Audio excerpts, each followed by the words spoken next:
Yitzhak devenait vieux, sa vue était trouble. Il sentait que le moment était venu pour lui de donner ses dernières bénédictions à ses fils. Il appela d'abord son fils aîné Esav.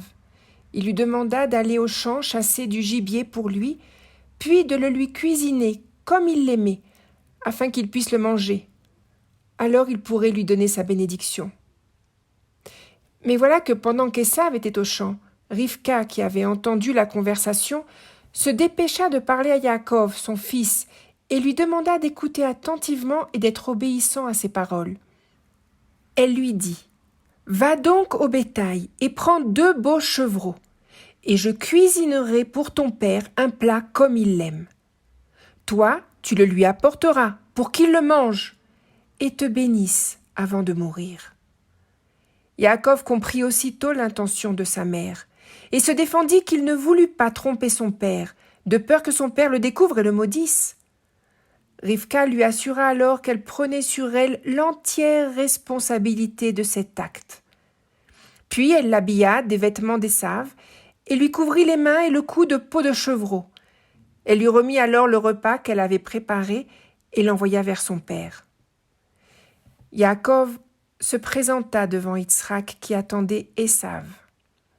Yitzhak s'interrogea d'abord sur la rapidité avec laquelle le gibier avait été chassé, mais il s'interrogea aussi sur cette façon de parler avec respect et politesse, bien différente de ce qu'il avait l'habitude d'entendre chez Ésav. Yitzhak voulut le toucher et lui dit « La voix, c'est la voix de Yaakov, et les mains sont celles de Ésav. » Mais Yitzhak mangea le repas que Yaakov lui avait apporté, puis après l'avoir chaleureusement enlacé et embrassé, il le bénit ainsi.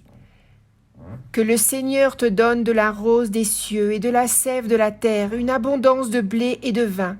Que les peuples te servent, que des nations tombent à tes pieds. Sois le maître de tes frères, et les fils de ta mère se prosterneront devant toi. Ceux qui te maudissent seront maudits, et ceux qui te bénissent seront bénis. » À peine Yaakov quittait son père qu'Ésav revenait de la chasse. Il cuisina lui aussi son plat et l'apporta à Yitzhak. « Que mon père se lève et mange de la chasse de son fils, afin que ton âme me bénisse. » Yitzhak frémit en croyant avoir béni celui qui n'était pas destiné à recevoir cette bénédiction, et expliqua à Ésav ce qui venait de se passer. Le désarroi d'Ésav fut grand, et il pleura de dépit. « N'as-tu pas gardé une bénédiction pour moi? Bénis-moi, moi aussi !» Yitzhak lui dit alors « Une terre fertile sera ton domaine, et le ciel t'enverra sa rosée. Tu vivras de ton épée, tu serviras ton frère.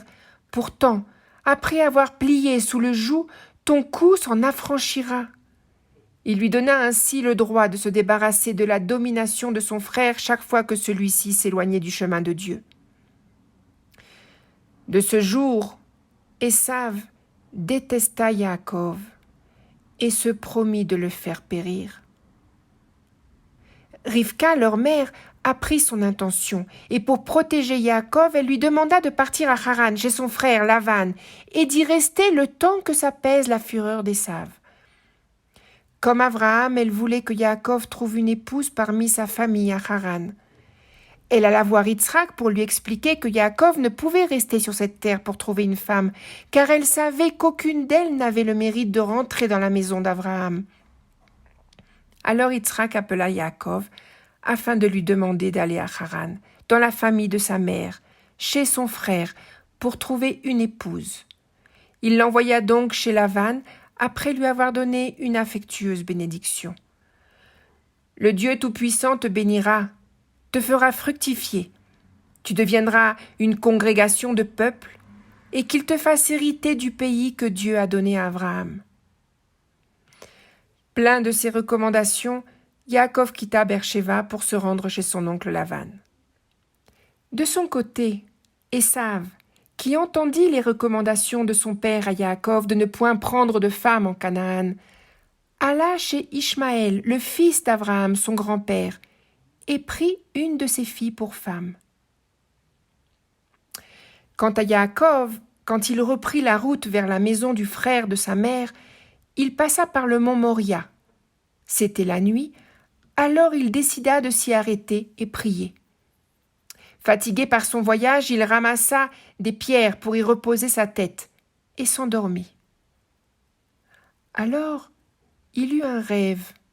Il voyait une échelle, les pieds de l'échelle reposaient sur la terre et son sommet atteignait le ciel.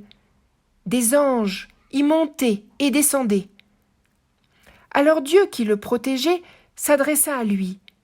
« Je suis l'Éternel, le Dieu d'Abraham ton père, et le Dieu d'Itsrak.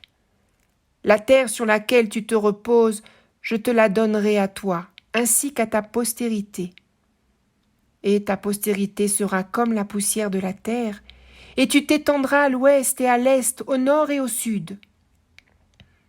Toutes les familles de la terre seront bénies grâce à toi et à ta postérité. Je serai toujours avec toi, je te protégerai à chacun de tes pas, et je te ramènerai dans ce pays, car je ne t'abandonnerai pas avant d'avoir accompli ce que je t'ai promis. » Quand Yaakov s'éveilla, il était encore très tôt. Il s'étonna de la présence de Dieu à cet endroit même où il s'était reposé. Assurément, l'Éternel est présent en ce lieu et moi je l'ignorais.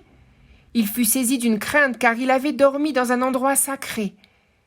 Comme cet endroit est redoutable, ce n'est rien d'autre que la maison de Dieu, et c'est ici la porte du ciel.